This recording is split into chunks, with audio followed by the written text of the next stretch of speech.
በስመ አብ ወወልድ ወመንፈስ ቅዱስ አሐዱ አምላክ። በስመ አብ ወወልድ ወመንፈስ ቅዱስ አሐዱ አምላክ አሜን። ተባረክ እግዚአብሔር አምላከ አበዊነ ቅዱሳን ዘአጽሐነ እስከዛቲ ሰዓት። አቤቱ አምላካችን መድኃኒታችን ኢየሱስ ክርስቶስ በዚህ አውደ ምሕረት ያሰባሰበን ክብር ምስጋና ይግባው።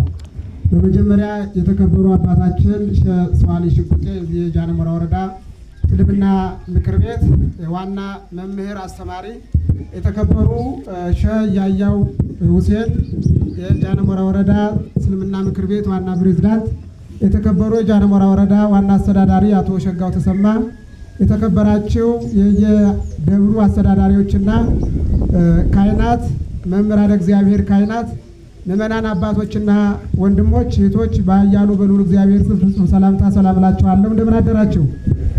እንደምን ቆያችሁ? እንግዲህ ከዚህ ቀጥዬ አጠር ያለች ጽሑፍ አለች። እሷን አነብና እጨርሳለሁ ማለት ነው።